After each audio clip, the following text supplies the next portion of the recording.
Ineno Color TV. Color TV machiegni pacho. Ma e odwa.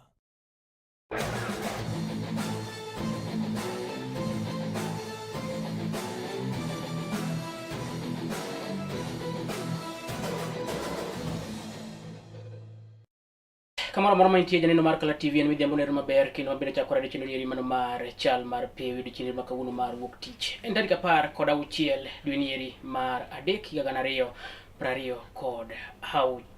Par ni mantie nero mabende wang'isi mago matimore koni koda kocha e pewego eko ma opogore ka bende wamulo tukego eko duto te matimore bo piny kaendi mane momiyo dhiambo kudhiambo una kaendi mondo wang'i gino mabende dho ngere dendo ni sports updates. Kaka pile iluonga ni Fred Mayaka, abiro tayi nyaka giko mar chendo niendi ka bende par ni chendo niendi inyalo luwo achiel kachiel e mbui marwa mano mar Facebook Color TV live, ka YouTube bende idwa kanyo @Color TV, bende par ni X marwa bende wayudore kanyo endo @Color TV, ka bende TikTok bende wayudore Color TV live, free to air wayudore pang e wang' jowi mari kanyo ka bende tienda mano ero mar ote machuok ma en 782 abich 273 kanyo endo namba ero mar ote chuok bende chwale ote kanyo endo achiel kachiel. Aikoni mathoth janeno mar Color TV pani wawuok e giko dira ka bende weche ne thoth koni koda kocha waseneno ma obedo koni koda kocha club no ero mar Chelsea, neno gima Newcastle ncho timo ne chieng' ngeso kanyo endo. Man City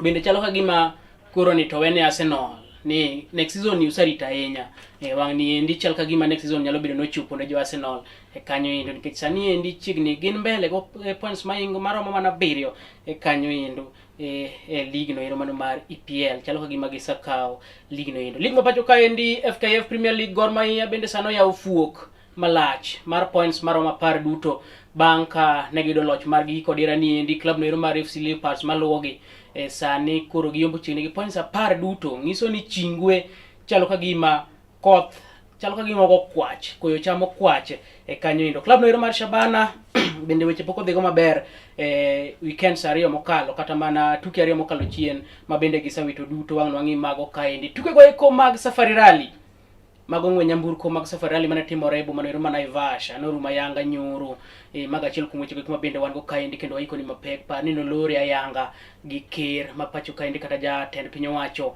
Laktar William Ruto ma bende noloro chenro ma kama inde yango dichieng' ero manyoro. Inyalo paro ni noyawe kanyo endo kod jalup ker Ibrahim Kithure Kindiki mano tich ang'wen mokalo kanyo endo. Bende weche mamoko mantie go gin duoko mag tuke go eko mag National Super League, ka bende weche mamoko mathoth bende ikoni kaendi koriwo nyaka duoko eko mag EPL kanyo endo. Miarwa kini machiegni mondo mi wawuothe kanyakla. Ka wachako kanyo endo wachako kanyo kod tuke go eko mag ng'we nyamburko mago mag Safari Rally ma bende koro wayudo ni tielo mar 3 mar World Safari Rally ma bende timore ga pacho kaendi ka higa koro Toronto ma Yanga odiochieng' no ero manyoro e boma no ero ma Naivasha. Ka bende ne ng'wech no ero ma bende wang' ninche ne kanyo endo koda challenges modhuro ka nyalo luwo ni nyalo paro ni nitie stage mano ma Camp Moran ma bende nolor kanyo endo kane luwore kanyo koda chal mar weather mano miyo stage no endo norochore mokalo mano odiochieng' mar 2 mag tuke gi mano chieng' tich abich kanyo endo. Stage no ero mano mar Kedong en stage no ero ma bende inche tich teke mokalo kendo incho miyo derepe mang'eny obedo kanyo endo koda midhiero ka geche gi incho kethore, inche geche go yudo pancha moko bende incho ketho kanyo endo gima bende iluongo ni gearbox kanyo endo. Ka bende ne ng'wech mapek chieng' ngeso neno odiochieng' ero bende koro nodhi ng'eyo to kano chopo nyoro ang' mane dhi timore kanyo endo ka bende derepe ma bende ncho telo kama oting'o Sebastian Ogier, Elfin Evans ka achiel koda Oliver Sosberg. Ng'wech no bago dakika mogik bang' ka ne giwuok oko e ng'wech kaluwore ni geche gi ncho kethore kanyo endo. Geche gi ncho yudo gigo miluongo ni mechanical challenge ka achiel koda electronic kata electrical challenges kanyo endo mancho miyo koro nok gitiko ng'wech nyoro. Maendi koro nomiyo japiny Japan miluongo kanyo endo ni Takamoto Katsuta mano bedo jaloch kanyo endo e ng'we nyamburko mag World Safari Rally 6th edition mano bag Kenya kaendi. Ka bende Japan miluongo ni Takamoto Katsuta ma bende en jariembo no ero mano mar Toyota Gazoo ne obedo jaloch bang' kane otiko ng'wech gi eki bwo seche 3 seconds 16 gi nyiriri 5-6 kanyo endo kata nyiriri 5-6 kanyo endo. Iwacho kanyo endo tiko ng'wech ma kama endi e bwo seche 3 dakika 16 gi seconds 5 nyiriri 6 kanyo endo. Bang'e jariembo no ero mano mar Hyundai mano iluongo ni Adrian Tomax mano bedo kanyo endo. Fomax mano bedo kanyo endo namba 2 ka Sami Pajari notieko namba 3 mano japiny Finland kanyo endo iluongo ni Sami Pajari mabende nitie dereba matin ng'wech gi eki, kata kamano otimo maber kanyo endo. Magi nobiro ka dereba mancho telo chakre chieng' ng'wech. Inyalo paro ka Oliver Sosberg mano telo chieng' mokwongo tich ang'wen, kendo chieng' tich abich en be mano telo. Chieng' ngeso bende ne gidhi ng'wech kane mapod ne nyime kane luwe kanyo endo koda Sebastian Ogier kaachiel koda Elfyn Evans mabende noloyo ng'wech gi higa mokalo. Duto te magine joriembo mag joriembo go eko mag Toyota Gazoo. Kata kamano endo kanochopo odiochieng' no ero manyoro, ng'wech nobago kanyo endo dereva miluongo ni Elfyn Evans, Oliver Sosberg kaachiel koda Sebastian Ogier bang' ka nyamburko magi ne obedo kanyo endo koda problem kendo nomiyo giwuok ng'wech kanyo endo. Gino mabende koro nomiyo jariembo machielo miluongo ni Takamoto Katsuta no obedo kanyo endo jaloch kanyo endo kano luwe kanyo endo kod driver no ero mano mar Hyundai iluongo ni Adrian Fomax ka Sami Pajari man japiny Finland kendo rawera matin notieko thuolo mar 3 kanyo endo. Ja Kenya Karen Patel notieko thuolo mar 17 ng'wech gi eki overall ka Akuts Virani notieko thuolo nero mar 19. Mago nitie derepe go eko mag Kenya ka bende ne en ng'wech nero mapek. Kinde wek mabende ng'wech gi eki ne rumo nasang'isi motelo kanyo endo nolorgi kanyo endo koda ker ma pacho kaendi Laktar William Ruto mabende koro noyango ni kochopo higa manyien to ng'wech gi eki koro ibiro ket e lwet jogo eko kata mane lwete sectors mopogore gi piny owacho kata non governmental sectors mondo miyo biyo tang' ng'wech gi eki e yonero makare. Maendi biro kenyalo paro ni wang' ni endi bathe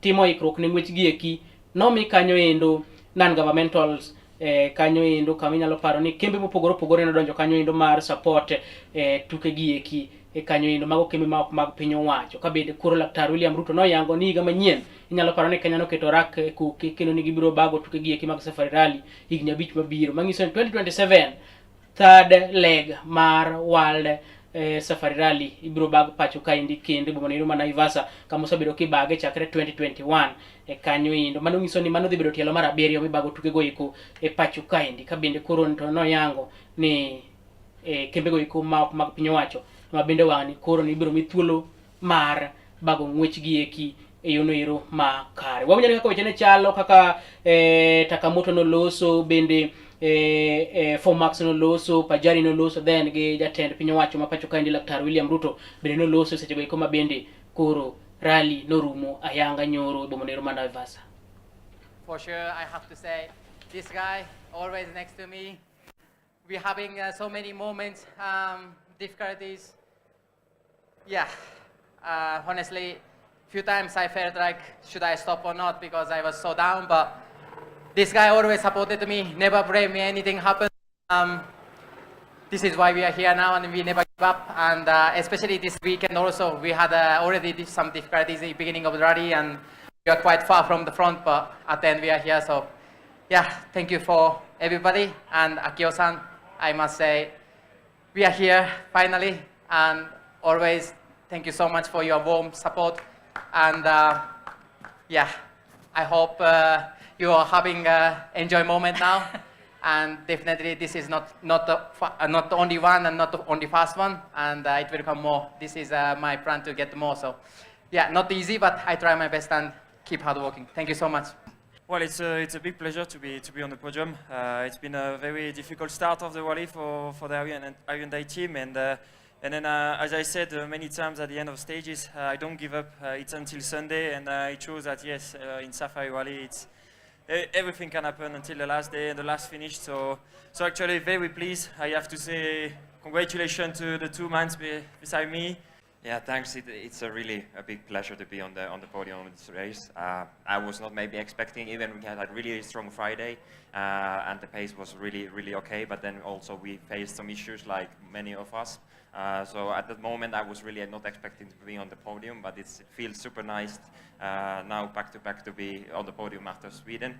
And first of all to share the podium with Taka and Aaron. I'm just super happy for them. So I hope we can celebrate today. This is the last Safari Rally where we will be expending public money to promote it. From next year, this event will be fully funded, fully supported by the private sector. And I want to congratulate the private sector for stepping up as patriots and citizens and partners with the government of Kenya to assume the responsibility of hosting this event, managing this event, and promoting this event and financing this event. To the private sector, that is true patriotism, so that the resources we have as government, we can use it to promote sports in our schools and in other spheres. Yes, mana kaka ne chalo ikindigo ikuma bende kuro ngwenyamburuko mag safari rally noruma yanga ibumonero manaivasa en tugo neruma bende oganda no yuoro kata kamano endo item wachno oganda no koyuoro kosebedo ka yuoro ga tugo ikuma iga mokalo kangina ngoma ne samora ne timore kanyo kata kamano endo oganda no yuoro kar rombgi kanyo endo mar neno ngwenyamburuko go iko nen ngwech ma nen gi challenge malich mokalo nikech derepe gik ne nigi tich matek nikech kaluore kanyo koda koth mabendo sabedo ka neno pacho kaindi kwawere koda mano endo wang'iyo mago motinde koda weche go mag adhula ka bende wadachaw kanyo koda league no ero maduong' ma pacho kaindi mano FKF Premier League kama oyudo kanyo endo ni club no ero mar Gor Mahia Kogalo pod otele league ma pacho kaindi kendo koro to medo yawo fuk malach bang' kane oloyo tim no ero mar Ulinzi Stars gunde maromo 2-1 kanyo endo gonde maromo 3-1 e tugo no mabende ne otugi odichieng'no manyoro ka bende jatugo Marison kaachiel koda Osombe kaachiel koda Musa Serif ne oloyo ne Kogalo ka jatugo kata kamano endo tugo ni noweyo kanyo endo ka tim nieri mar Ulinzi nobedo kanyo koda buok bang' Kogalo no chwade gonde kanyo endo kendo nomiyo Kogalo koro nto ngiso ni ginyalo kawo kombe ni endi kata ngiso no kombe ni chalo ka gimo sadhi nikech sani endi gin points apar mbele kanyo endo e league ma pacho kaindi ka club no ero maluwogi en club no ero mar AFC Leopards manigi points 50 kanyo endo nigi points kanyo endo 43 Gor Mahia nigi points 53 nyaka gie sani ka club no ero mar Shabana ni thuolo no ero mar 3 gi points maromo kanyo endo 40 kanyo endo ka bende nyaka gie sani endi tugo ma kama endi koro nomiyo team no ero mar Ulinzi Stars noriembo coach margi kanyo endo kendo koro gin kanyo koda interim coach mabiro tayo kapok gimanyo coach manyien kanyo endo nen tugo mapek we wang'iane kaka tugo no endo mar Gor Mahia gi Ulinzi ne chalo. Ameinasa Sharif Musa Sirengo Ramadhan. Sharif anaingia ndani, anasema nini? Bilda de Bonga Junior alicheza madhambi bila kupepesa jicho. Isaac Kamisi anaisema iweke penalti hapo. Anateta Miguel Osotsi. Ilianza naye Sharif Musa akamtoka pale Bilda de Bonga Junior ambaye alishia kumsukuma na kumnyima nafasi ya kusogea. Awatampisha Enoch Morrison Black Star. Penalti yao ya mwisho alifunga dhidi ya Mathare United. Itakuwa ni Black Star again. Magoli mawili mpaka sasa Enoch Morrison.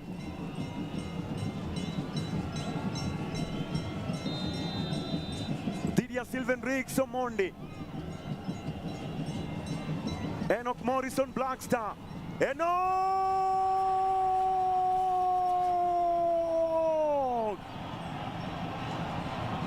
Morrison. Penalti safi kabisa. Anaileta ndani Mushiri, kichwa. Kind of target. Nasema ni kona. Alichonga Boniface Mushiri. Akaicheza kichwa, nasema ulibabatiza. Kwani Jackson Juang inaletwa njano na kataa Sylvain Riggs.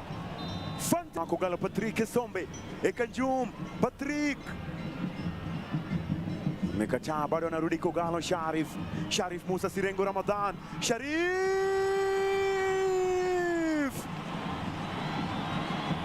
Hatimaye anafunga. Imekuwa ni muda sana. Patrick Sombe Kanjum anajisafisha baada ya kuwachafua Ulinzi Stars.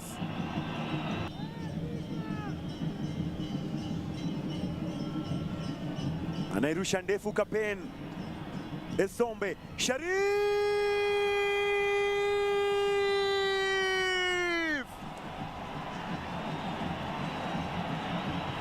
show yake Sharif Musa Sirengo Ramadhan. Sio kwamba amefunga Ramadhan tu, lakini anawafunga tena Ulinzi Stars. Oh, amenyanyuka Patroneli Udawalo. Show yake Sharif Musa Sirengo leo.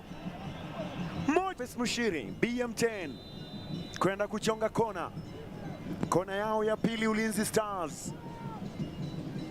Najazwa ndani. Oh! Edward Odhiambo, kichwa kama mkuki. Ilikuwa ni kichwa kama mkuki ya Edward Odhiambo, ambaye naye pia ni super sub. Alienda juu angani akaicheza kichwa jatu Edward Odhiambo emano miyo timu ero mar Ulinzi gol mar weyo piwang' bang' ka Mushiri nogoyo kanyo endo kona kanyo endo eyonero makare. Maendi koro mana kaka seng'isi cha Gor Mahia chalo kagima koro kombe ni endi mano mar league ma pacho ka endi chalo kagima giselalgo. Nikech king'iyo kanyo endo fuok mane kinde ok apar ka FC Leopards nyalo juko gi kaluwore ni FC Leopards biro neno matek e kanyo endo. Coach mar Gor Mahia kaachiel koda jatugo Sharif Musa ne oloso iluongo ni Charles Akanor. Mano coach mar Gor Mahia Kogalo noloso kanyo wi game ni endi kama Musa Sharif bende noyango ni tugo ni ne gibiro ka giikore kendo ne gin kanyo koda ichwang' bang' ka nitie tim noero matin matugo e regional league mawuok Kayole kacha iluongo ni BB Bread ne oloyo gi gol achiel kuom ling thi e tuke go iko mag FKF Cup gi kodira mokalo. Koro nomiyo gituoni gibiro tugo ni endi ka gin kanyo koda lit mokalo miyo nyaka ne giyudo loche machal kamae. Wanyane kaka ne giloso. Umekuwa mzuri. I think after the last game ya cup yenye tuliweza kufungwa, tulikaa chini tukajiambia it's time pia to step up na tuchukulie kwa next game. So imekuwa fight poa kutoka kwa majamaa na imelipa. I think yote naanzia training ground, ukifuata maagizo ya kocha, jinsi umeambiwa ufanye katika mazoezi na kwa rahisi. Ikifika kwenye mechi inakuwa rahisi, ile moment ikipatikana unaichukua one time inakuwa hivyo. Deep into our tactical play, we needed to be sound, we needed to be smart. We knew we were not going to get too many chances. We needed to be smart, and the boys today has been very, very impressive in terms of tactically how we played, and we are very happy we managed to get the 3 goals to win the 3 points. It's good. I mean, it's very good. It was one of the defining moments as far as the championship is concerned, and we knew if we would, because the FC slipped yesterday, and we had a chance, and we needed to take it, by way of being smart, of playing tactically, and I think we were very, very sound, more than the opponent. In the first half, it was on and off, but in the second half, we were very, very smart, we were aggressive, we were very compact, and we were waiting for the moment to attack, and we did that. Today, we didn't do too much from the wider areas, but as a matter of fact, we went through the middle and then to the wider areas, and it worked very, very well for us. Sharif, it's not just today. He's been very, very good. When we came in, we realized that he was very good, but not purposeful. We managed to talk to him, improve, and gave him time to also improve. And sometimes we do video analysis with him to see exactly what he can do and he has been a good boy, very smart, and he has processed very, very, very well. And now he's even a national player, which we are very happy about. I think not just him, Paul, Brighton, and the rest, they are all doing well, and I believe that the future is very, very hopeful for players like that because they are young, and they have a chance to improve and do well for Kenya and themselves. Mano coach mar Gor Mahia paro ni andika moket kanyo no ne ken mar story no kata kamano endo magiwacho ga ni samoro biduga kanyo kata kamano endo mano coach mar Gor Mahia Kogalo bang' kano loso tukgi mano mane gitugo gi team noero mar Ulinzi Stars ma bende koro miyo coach mar Ulinzi oriembi kanyo endo bang' ka Gor norodho Ulinzi gonde 3 kuom achiel. Komachielo team noero mar Mathare United ne onyiso club noero mano mar FC Leopards ni okwan macheso kendo wabiro tugo kodu ka kodwaro. Mathare United noloyo kanyo endo team noero mar FC Leopards Chingwe gonde 4 kuom achiel. Gonde je kedu teno lo second half. Chingwe mano kuongo loyo boda kamar 59 kama Mathare nodugo luwe kanyo endo kendo chako luwe kanyo endo wang'e kaka tugo endi ne chalo. The same way they got frustrated in the first half. Sichenje down on the right side, brings it across. This one is in the net. And this one is by the captain of the side, Victor Mune. The touch that evaded him previously is the touch that has finally made the fans breathe a sigh of relief on the Nyayo National Stadium. All the breath that was being held back. You know how long it takes to work up a goal. Big run down on the right side, and the crosser. Goalkeeper is there for it. Mathare have pumped it into the net through Brian Ouru. Just like I said, too much time. And a lot still happens in that time. The big run coming from the right side, from Paul Kinyanjui. But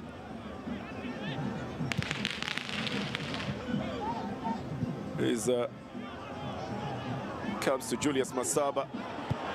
And then again, the mistake that they have made. It's Ouru with the goalkeeper alone, and Mathare have scored again. The same man, Ouru, scores the second goal for himself and for Mathare United as well.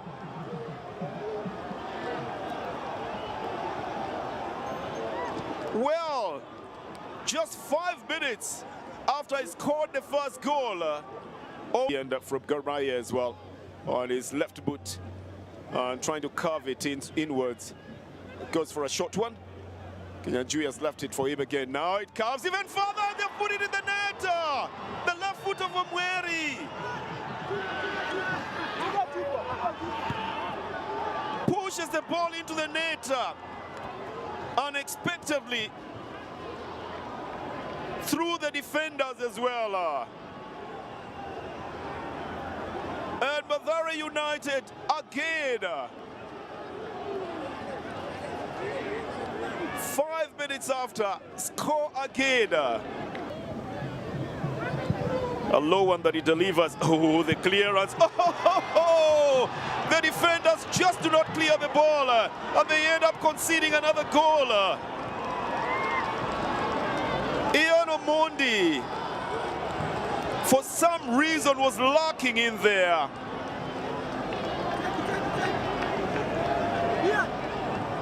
And Ian Omondi gets onto the score chart as well. Well, it's Omweri who brought in a very low shot, but the defenders just don't clear the ball at all. And they left it lacking there.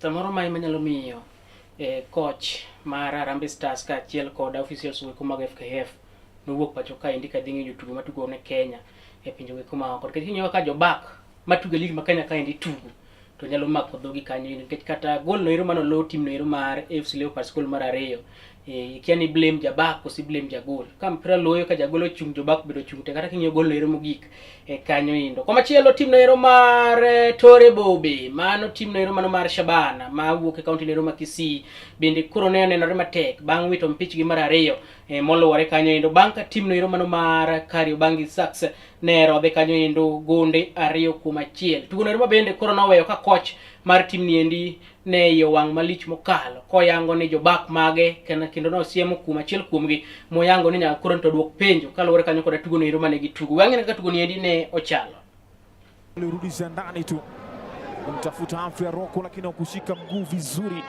kama alivyotaka mwenyewe.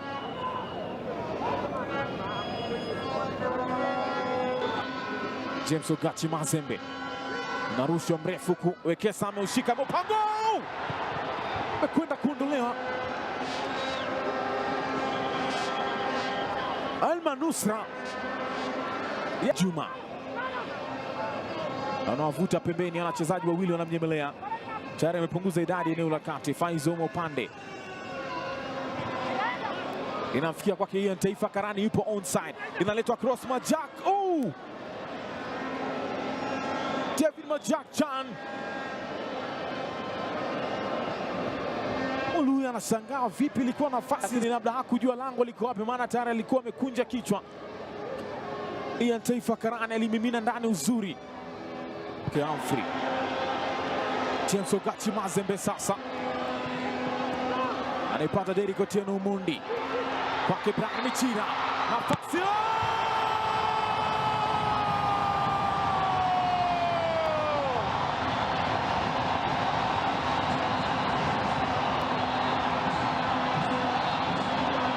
mfungwa chagui gereza, unapopangwa ndipo unapoenda. Alipangiwa Vietnam, ndipo kwenye balai wanapata uongozi. Shabana Tore Bobe inaanza tena kwa haraka. Stephen Bwire Mbulere anazunguka nyuma yake. Zakayo Kigan, Humphrey Aroko cheza naye. Stephen Bwire Mbulere, Humphrey Aroko Mundi anaitaka Razel, anamwekea tena, imesomwa ya kwanza. Razel bado, Razel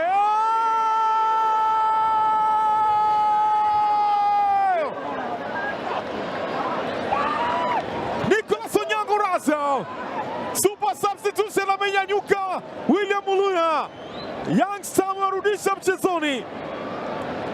Kinda Samizani imebalance, nafasi nyingine go!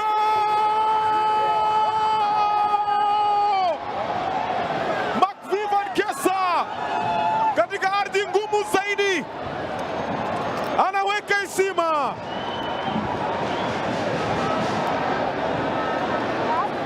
Hapa ni mpigo wa pop, sauti zinasikika kilia. Yale ya jana anajirudia leo. Another comeback has been done yet. Safari ya Bamba sio machero tena. Tore Bobe no pange kanyo indo dalagi hela tukine ruma Gusi county ne ruma Kisii kanyo indo. Coach margi Patrick Noloso kene no komor ka chiel gi jobak mage ahinya nyaka bine no siema chiel kumgi mabende koro wacho nyaka duok penjo kaluwore kanyo indo kaka osebedo ko tugo mpiche ariyo magise tugo moluwore gi ko nyane kanyo indo kaka ne Oloso. Football sometimes in players. So ukiangalia kama hiyo bao tumefungwa, I think that player inafaa jite mkutano. This is the second time anafanya kitu kama hiyo. Tuliona we thought for us, ukiangalia tactically tulikuwa tumeplan, but ukiangalia the mistake amefanya, sisi matter ni schoolboy mistake. That is a top flight football, you can't do such mistake. So results ya leo, I don't put results kwa players ama kwa shoulder ya coach. Na take responsibility, but the defender has to take a lot of responsibility on that. So he has to explain why with the span of us seconds tuna concede bao, tunawapatia bao. So unaweza sema he needs to step up, he needs to rectify, lazima ajiangalie, ajiulize ticha mkutano. Then unaweza sema mpira pia the moment unatoa mpira kwa mguu na kwa mdomo inakuwa ngumu. So it's shameful, the team, it's shameful for us, it's shameful to the player. He needs to step up, he needs to understand this top flight football. Tulikuwa kwa race, tumeteleza, sasa angalia tena tunarudi tena kwa another tunaenda kucheza game ya away, itakuwa ngumu. So naweza sema tutajirebuild, to come up strong.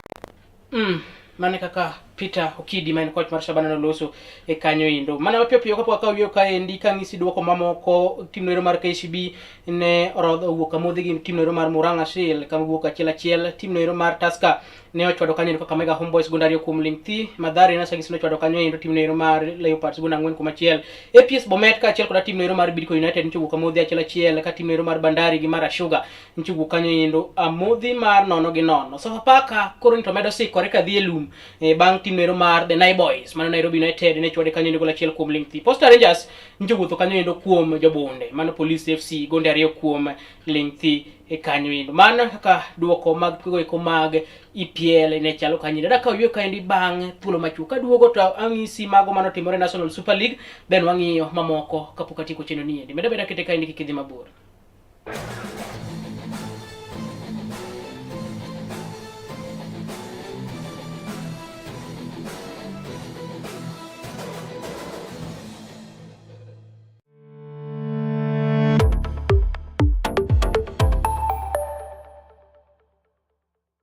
Get ready to elevate your business and any other commercials when you advertise with us. We are not just a channel.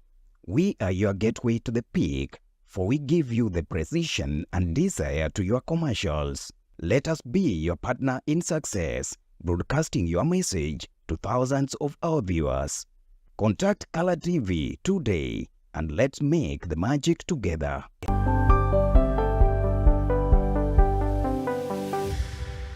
Piny koro tauru gi mare, emomiyo Color TV chako odiochiengi kod sulwe mokinyi. Kabende sulwe mokinyi menyo odiochiengi juma mangima. Kawachako kod weche manyien matuche kendo miyo ing'eyo gik matimore e tung piny koni kod kocha.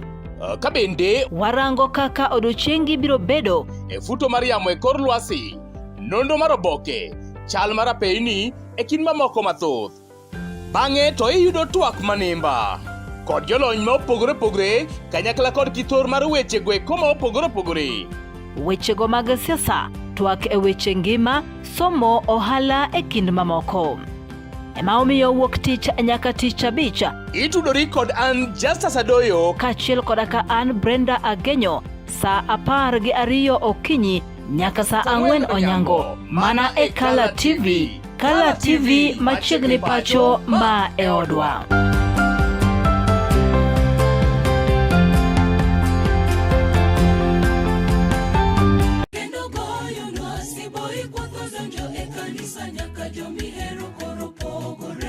En gino makare mar chako odiochieng' gi ruoth.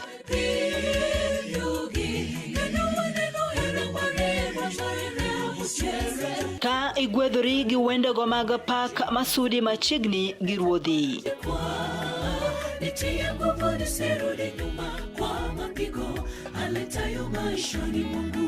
Bende wakelo ni jipo mag muma koda puonjruok mar lesson ma itayi gi Pastor Charles Odinde.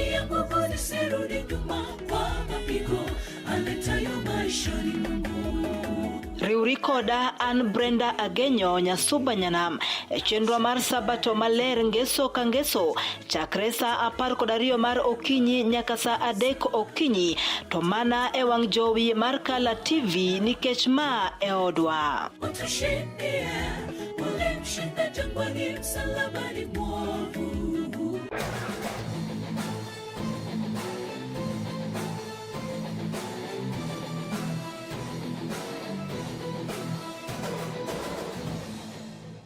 Yes, machiegni kendo wadhi nyime kanyende yuno makare gi chenro mano mar Chal Mar Pewe di chenro makawuono kang'iyo ni mago duoko mar liga mar ariyo pacho kaendi kata mana National Super League to ne chalo nadi kanyo endo. Tim no mano mar Mombasa United mawuok kaunti no mar Mombasa koro ni to medo ng'iso chenro magene go ni gidwa idho e league maduong' pacho kaendi mana FKF Premier League maendi bang' ka gimedo ng'iso duoko makare e tuke go eko mag National Super League. Pani gine masani gitelo e league no endo kanyo endo keluogo gi tim no mar Migori United ka chiel koda Mofa mane thuolo no ero mar adek. Tim ni endi ne ongiso tugo maber kanyoro ne gitugo kanyo koda tim no mar Kabati mabende ne gitodo kanyo endo gonde ariyo kuom ling thi kanyo endo tugo mabende no tugi gwengo eko mag Mbaraki county no ma Mombasa kote cha indi kendo maendi koro ngiso negi kore malich mokalo kendo ginyalo kalo kanyo kata ginyalo kawo kanyo endo league ma no mar National Super League. Wanyane kanyo kaka ne coach mar team ni endi no loso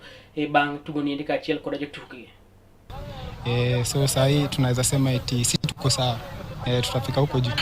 Ni mazoezi kidogo na pia hiyo experience pia then kucheza I think nimejel mbio sana of which ni positive. We know that we are in very good space to open up of course another 6 points because between us na Migori ambao wanatufuata it was 3 points. Na wao nafikiri wanacheza saa 9. Sisi unajua tushamaliza shughuli. So wao ndio wako under pressure. So I think the more tunaendelea kushinda the more we open the gap the better for us na natumai kwamba mwaka huu utakuwa mwaka mzuri sana kwa jimbo hili la Mombasa. Yes, como cielo, team no mano mar Mofa, mano Michael Olunga Foundation mabende ukegwengo iko mag Kabondo.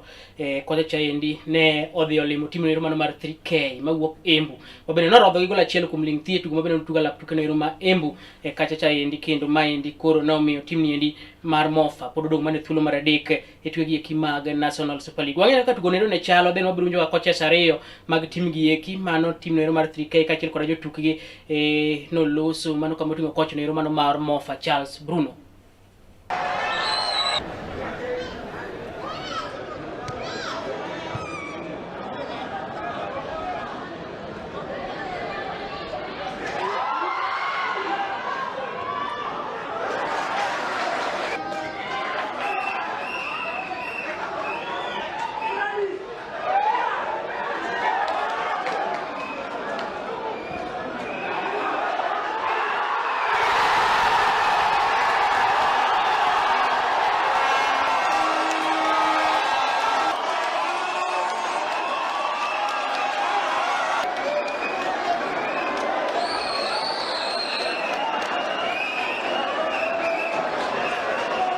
wako sawa, na sisi tumefight yetu, wachezaji wamefight fiti na tumegive our best, na tumepata point 3. Nashukuru kila mtu. Hivi na feel niko excited mbaya sana, kwanza juu sign bao yangu ya 3 ya season. Na hii ni mara yangu ya kwanza jechi za ligi kubwa, ndo nimeanza kucheza, ndo nimeanza kukatch up. Naona mambo si mbaya na nitaenda kuzipush game next, najua nita score juu siko mbaya, niko tu sawa. I motivated myself before coming to the match go. But kumekuwa pia na mistake kwa timu ambayo tutarudi kwa drawing board, at least to make sure that tume prepare well ndio tuende kwa the next match. Well, I was a bit disappointed how we started the game. That was a poor start. We're not used to that. Conceding a goal at that time, not used to that. Conceding a goal at that time disrupts everything, okay? But we had to, try. If you're not scoring, then not to concede another goal, because it will have been a problem for us. So we had to be brave enough and make some changes in the second half, and I think that is now who we are. Taking the game to them. They were a bit too defensive, but we managed to penetrate the spaces and try to push for a goal. But unfortunately, we didn't manage to get a goal. We are progressing right from behind when we start the build-up, getting the ball in the midfield, and then in the final third. Our main undoing has just been putting the ball in the net, and I think that is an area that we've been putting more emphasis. We're not going to stop, definitely, but the boys, we just need to be aggressive enough. I think they were aggressive in the beginning of the game, and we need to be very, very aggressive. I have Madira do kanyo gi mofa next game kanyo indo MCF mabende nyalo par noweyo ga league chak ne giduogo ne ogocho kanyo koda Gucha Stars mawuok county no ero ma Kisii kendo ne giwuok modhi gol achiel kuom achiel kama Mwatete United Kisumu All Stars norodho kanyo indo gol achiel kuom ling. Naivas nonyono kanyo indo Nairobi City Stars gol 3 kuom achiel ka Equity nonyono kanyo indo Nzoia gol achiel kuom ling. Talanta gi Darajani Gogo nowuok modhi gol achiel kuom achiel kanyo indo. King'iyo kanyo indo chung mare ligi ni endi mapiyo piyo king'iyo kanyo endo chung mar ligi ni endi mapiyo piyo kanyo endo janino mar Kala TV to waido kanyo endo ni team no ero mar Mombasa United ma pod otelo ligi ni endi then iluwe gi Migori maluwe kanyo endo machiegni then Mofa pod nitie thuolo no ero mar adek kanyo endo iwacho ni Mombasa ni kanyo koda points 50 koda 2 nyaka gi sani team no ero mar Migori bang' tugo mpich 24 gi points 40 koda 9 Mofa ni thuolo mar adek points 40 koda 1 Equity Bank ni thuolo mar 4 points 40 3K ni thuolo mar 5 points 40 ka Fortune Sacco oloro thuolo mar 6 gi points 30 kod 7 Talanta ni thuolo mar 7 Kibera thuolo mar 8 king'iyo piny kacha endi MCF emoywayo gi points 14 Viga thuolo mar 19 points 16 Mwatete 18 points 18 bende kada Darajani Gogo ni thuolo no mar 17 gi points 23 team no mar Kisumu All Stars chalo ka gima olengo dok e lum gine thuolo mar 16 nyaka gi sani gin gi points 24 bang' kane giloyo tukgi ma nyoro kwa wer koda magoye ko kaka yono ero mar bero ngima rowere matindo en yono ero mabende koro oyangore ni ber kitiyo kanyo koda weche go mag tuke kelo kanyo endo kata mana keto ngima rowere makare ahinya golo gi weche go mag yedhe mamero ji kendo puonjo gi rach ma yedhe mamero ji kelo e del magi kino time county nero Taita Taveta chino nero mabende no yuore kanyo endo koda moko kuom legends ma pacho ka indi ka achiel koda technical director mar FKF iluongo ni Francis Kimanzi ka achiel bende naneno kanyo Muso Tieno bende no yuoro ka indi kinde jot dito mamoko mane weche go mag adhula county ni endi tugo nero mabende ne obagi Taita Taveta kocha cha endi ka bende tugo makama endi koro ne obagi kanyo endo ka bende Francis Kimanzi koro nto kwayo oganda mawuok counties mopogore pacho ka endi mondo mini oneni oting'o malo weche go mag adhula kendo tigiro were matindo ma gine boigo nero mar 16 ting'o were margi kata nyiso were margi ka yono ero mar konyo ngima gi kinde go iko mabiro wawinjo kaka weche ne loso ka bende tugo ni endi en tugo bende oyo kanyo endo time mara mo 200 tugo bende duong kanyo endo ni Adason Mtalaki tournament mabende ne obagi Voi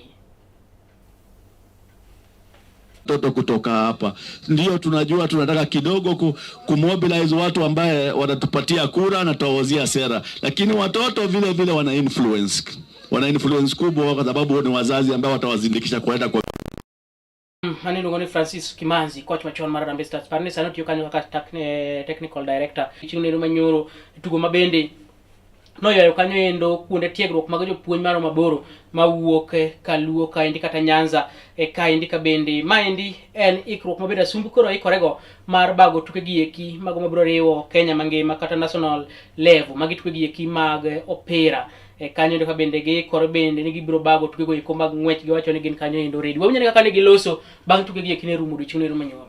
Competitions and we are glad that no issue so far. We are glad that no issue so far has occurred which is disruptive. All has been well. The 8 colleges are Migori, TTC, Asumbi, Kenyanya TTC, Borabu TTC, Kamagambo, Rachonyo TTC, St. Paul's Nyabururu, and Nyanchwa. As a region, we have all categories, and the same is what happens at the national level. What is at national level is cascaded down to the region. We have only one item, one discipline which has been introduced this year, which is chess. It has not been there. It has now become part of the items that we compete. Mane kaka ne chalo gweng'go eko mag game kocha chaendi mano game Asumbi kar tiegruok noero mar jopuonj Asumbi TTC ma bende nobago piem noero mag jogo eko matiegore kaka jopuonj kata mana jogo eko mane TTC mawuok Nyanza kaendi ka bende iwacho kanyo ni kuonde tiegruok maro maboro moriwo Asumbi TTC mano bago tuke gieki ne nitie Kamagambo, nitie Migori TTC, nitie Nyanchwa kind mamoko ne oyuoro piem maket koda maendi ka bende Asumbi ikore mar bago tuke gieki mariwo piny Kenya mangima dweche mabiro mbele kanyo indo higa ni endi. Kwa koda mano endi nyadendi Helen Obiri nobedo jaloch mar nus ng'we kinda mano mar New York half marathon mabende nobagi okinyi manyoro iwacho kanyo endo ni Helen Obiri noringo kanyo poch koda pak ne Helen Obiri kuom ne bedo jaloch kanyo endo ka bende yombo kanyo endo defending champion Sharon Lekedi mabende en nyadendi machielo mawuok